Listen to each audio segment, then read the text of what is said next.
Alright, well, hello everyone. So, I've been out driving around trying to take care of stuff and got well, I guess I can't really show this, but I got a whole stack of paperwork here. And been dealing with the insurance and getting the health insurance and the home insurance and the car insurance and the business insurance, and yeah, been doing all that. Drove 45 minutes out to the next county to see my agent who moved to a different place, and I was like, you know what, I only got to renew once every 6 months, it's not that horrible. And I drive out and there's all new people working there, and they're like, oh yeah, we don't want to service policies anymore, we just want to get new ones. I was like, what does that mean? They're like, oh well, you can just call and take care of everything on the phone. I was like, that's not the reason I do business with y'all. I do business so I can walk into a store, get stuff taken care of.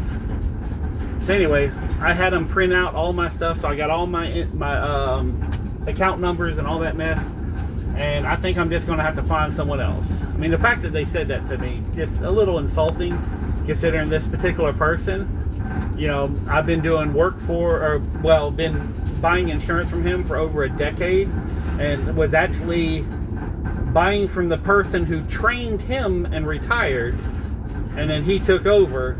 You know, I mean, I knew him when he was still in training, and just the fact that that's how he's doing things now, then, you know, it just kind of sucks that people like to do business that way, but it is what it is, you know. What the heck is that? There was a lady walking, had a shower cap on her head, and had a boombox attached to her chest, blaring music. She looked kind of pissed off too, but you know, who am I to judge? It might have been, what do they call that? The resting bitch face, I think it's called. So, anyways, just a little sidebar thing I saw. So, the last video, I kind of showed you that the warehouse is kind of full from all the storage units. And there's been some stuff going on, and this might be a little bit of a long video, but it's going to put out a lot of information. So, I mentioned in a couple videos ago that I've been having trouble sleeping, and you know, there's been some stuff going on, and I am an old person who's struggling with health issues. In fact, in December I'm going in for a surgery that may or may not fix my legs, but you know, and sidebar, you know, I got a metal rack in the back and it's making noise. I do apologize about that, but I guess I could pull over up here somewhere, but I'm not going to. I'm just going to keep driving. I'm going to try to avoid all the big bumps.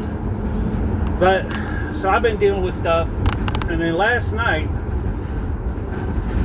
I had a dream, and it wasn't the Martin Luther King kind. So, I had a dream that woke me up, and I don't remember if I was screaming or not, and if you remember, there was a couple nights ago where I got like trapped in a, you know, where like my mind woke up and my body didn't wake up, and I've been having some issues, especially with the sleeping department and the dreams and everything. And last night really messed me up. And after waking up, I saw what I call the shadow people, and it's where you're in the house or you're walking around and you see like a little shadow of a dog or a shadow of a cat or a shadow of a person kind of in the peripheral. And as a kid, my mom took me to a place that, you know, to make sure everything's good, and it was, and they said it's just something that some people see and some people don't, you know. And I'm telling you this so I can reference a couple of stories. Now, I've been in a lot of homes over the years, and this isn't saying that, you know, I'm not insinuating, I'm just telling you my experiences and things I've been through so you can understand where I'm at right now. So, this might be a little all over the place, but when I first started doing windows, I worked with a guy called Sam Inman. Great person, and, you know, not the best window installer, but he was one of the best people and helped me become the person I am today, as far as, you know, just learning a lot about multiple things. And he's the one that introduced me to Rush Limbaugh and kind of, you know, made me not want to be a criminal anymore.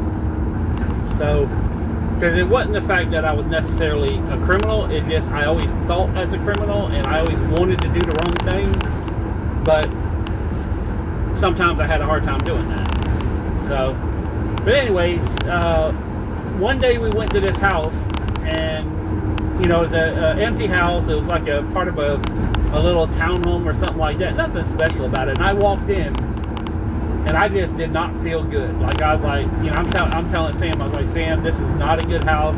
Let's get this job. Let's get out of here. This is not good.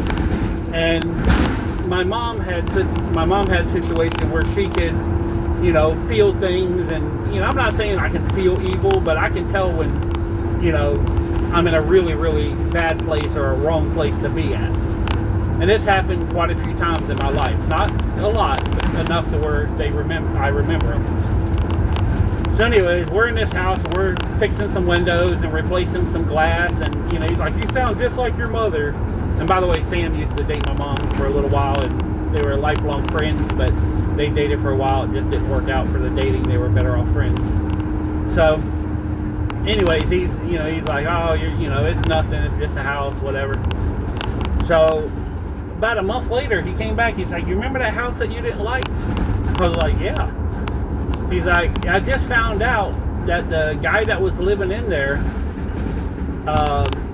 said he was like talking to demons and killed his wife and killed his kid and then killed himself. And I'm like, I told you there was something wrong with that house, you know. So that was one of the times that, you know, like, it just really hit me. And there was another house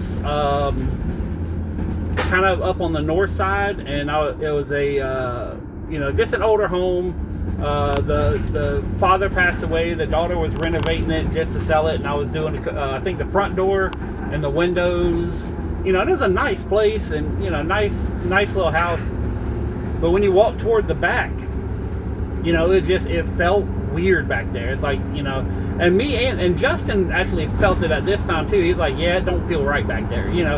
And I don't know if it was the lighting, the way it was painted. It just felt wrong. And there was a couple of times while we were on the job that we heard people knocking, and there was no one there. Like, we literally heard doors knocking, you know. And I'm not a person who believes in ghosts either. You know, I've never experienced a ghost, but I have felt things that aren't right. Like, I have felt evil. So anyways, we're at this one house, and Justin actually got really scared one time because he was right by the front door, like within 3 feet, and he heard bang, bang, bang, and he like, what the hell? So he opens the door. No one's around. No one's in the front yard. No cars. No nothing. And he was right there when he opened the door, and he's like, I don't want to be here no more. I was like, I was right by the front door, and it knocked, and there was no one out there. And I was like, was it a knock, or was it just something like cracking or popping? He's like, that was 3 knocks, you know. And we heard knocks on the back when, like, inside the house, that nobody was in the house. So anyways, now, last night I had a dream, and it messed me up because I was a kid the last time I dreamt about an actual demon, you know, in my dream. And last night I dreamt about a demon, and it was some house that I was renovating. It wasn't my house. It wasn't a house I was familiar with. And it was a house where a Russian guy owned it, you know, or someone that had that accent. And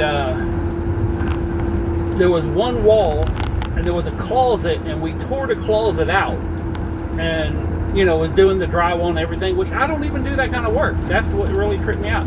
And in my dream, I'm like, we shouldn't be doing this. We shouldn't be doing this. And it was like, there was like a spirit right there, like in the closet or in the wall, or some kind of, like, something evil was there in my dream. And then the dream kind of, like, I go away, and then I turn around, and all of a sudden there's a giant wall mirror. Now, I have a giant wall mirror in my house. But in the dream, the demon is like coming out of the mirror. And I think I read a story of many years ago that mirrors have to be covered up to keep the demons inside and stuff like that. And, you know, so I'm sitting there. Now, there's still more to the dream, but I'm gonna tell you the rest, but I'm just So the dream kind of goes away right there once I see this giant mirror, and the mirror is like twisting and moving on the inside like there's something trying to get out. So then I end up at another house. It's stacked up with books, and there's like there's a kitchen there, and it's not I have a family member. Sorry about the rattling. I have a family member, Debbie, and in my mind I was thinking it was Debbie's kitchen, but it wasn't, because it was set up different. And it's like all the cabinets, you open it up and it was stacks of like, you know, pre-made cereal bowls where you just add milk, and you open it up and it's all these cookies, and you open it up and it's all this junk food, like everything was processed food. And this may have to do with some things I'm thinking about, but everything was packed up and everything was full, and that may be some emotional stuff that I'm going through because I have too much stuff in my life, and I understand that part of the dream. And I go in there and I'm trying to get out of the kitchen, and then I end up back and there's this giant mirror again, and then I like wake up. So and my first, and like when I wake up, I'm not waking up like, oh man, I'm awake, I'm a little groggy. No, I am being wide awake 110%. You know, and that's how it's been for the past couple weeks. I've been having these experiences where I go to bed, sleep for, you know, anywhere from an hour and a half to, I think 4 hours is the most I've slept. And, you know, and when I'm waking up, it's like I'm coming out of these dreamscapes and just, you know, like I'm struggling right now. Mentally, I'm struggling. Spiritually, I'm struggling. So, but anyways, I wake up and I'm like, I don't want to go to the room where the mirror is. Like, I'm scared to death to walk, because I got a big walk-in closet that has this giant mirror where I can look at my outfit and make sure I look halfway decent before going outside. So anyways, but yeah, and that just really, and I woke up at like 2:30 in the morning, and I went back to bed at 4:30, so I was just sitting there in the living room, and I was, you know, I'm not gonna say I was like scared, but I just, my body did not want to go back around that mirror that, you know, this morning. So, you know, I got ready and I, you know, but I don't even think I looked in the mirror this morning. I just put on some clothes and left. But that's the kind of stuff that I've been struggling with as far as, you know, just behind the scenes. So I'm letting you all know.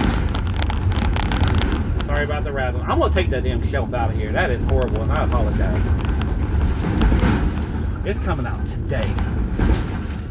Anyways, so there's been something else I've been thinking about is, and this isn't new, everybody kind of knows this that's been watching the channel, but like I'm really wanting to sell my stuff and just kind of like start over somewhere, you know. And I was actually, I'm over here in Lake Asbury, and I drove all the way like down State Road 13 through is it Green Coast Springs?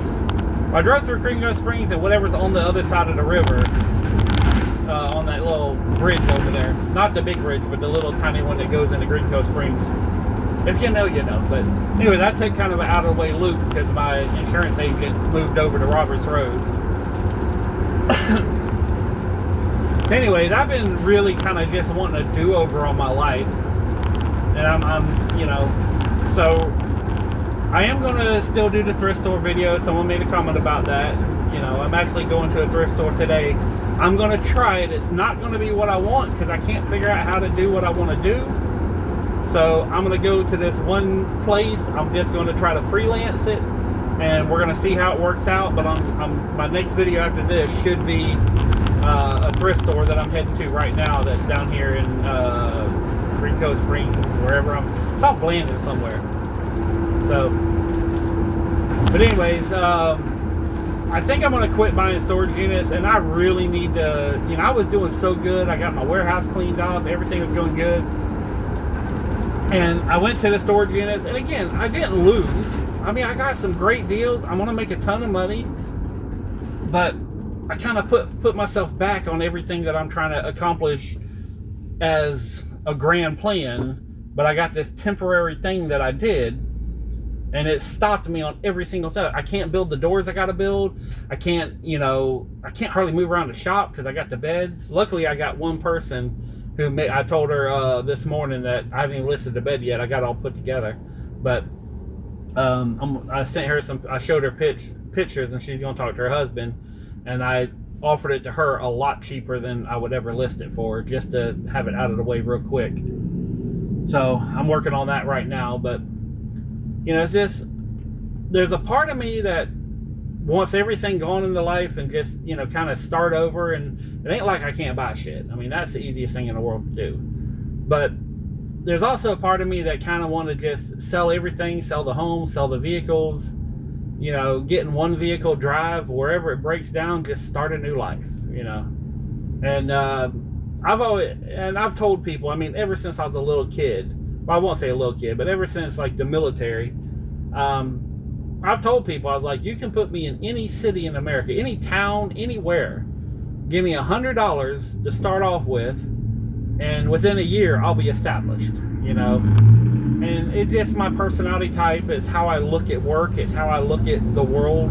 And I know how money flows, to where no matter where I go in America, I can make money, I can survive. And is one of my challenges that I always wanted to do is go somewhere and just, for a couple of months and see if I could, establish myself. I know I just said within a year, but I'm talking about just do like a small little trial run. And I have a feeling that if I do that, that'll be the last adventure I ever go on, so. And I also know that, the reason I'm trying to sell everything, and partly the reason why I keep buying more shit, is once I sell everything, I really don't have a life anymore. Like right now, the main purpose of my life is to get rid of as much stuff as possible so that someone else doesn't have to deal with it when I die. And, that's kind of one of them things where once I get rid of everything, well, then I'm ready to die. So there's part of me that kind of don't want to get rid of everything, so I'm never really ready to die, if that makes any sense. So, but anyway, I got a lot of stuff on my mind that I think about, like behind the scenes and stuff that, and I tell people I'm always fighting with demons, and last night came a lot truer than I wanted to be, but there is a lot of stuff that's in my head. Like anybody I talk to in, real life, I always tell them, like, oh, you're a great person, you're this, you're that. And I said, no, I'm not a good person. I just try really hard to be one. Because people, if they knew some of the things I think about, they probably wouldn't. Well, most people don't want to be friends with me anyways, but that's beside the point. But, there's certain things that when people get into my life and I start talking about serious things, a lot of people get scared and they leave. It's not like I would ever do anything or harm anybody, because I would never do that. I really respect the innocence that people have, and I'll never take that away from anybody. But I am not an innocent person. Whoa, dude. Yeah. Parked this car halfway in the street. What the hell was that? Someone can't spell. They wrote a sign that says antique store and misspelled every letter. It was ANTEEKSTOR, and the R was backwards. I mean, it's a gimmick. It got me to look, so I guess that works. But anyways, I'm gonna upload this and put this out in the world. This isn't for the normal viewer or anything, but I just kind of wanted to put some stuff out there to let you know that with everything going on, I'm still here. I'm still doing stuff. I'm still trying to progress and get good. Not everybody's perfect. So, but it's been rough. It's been really rough. Anyways, I'm almost to that store. I'm gonna get ready to make that video. Peace, love, money. I'm out.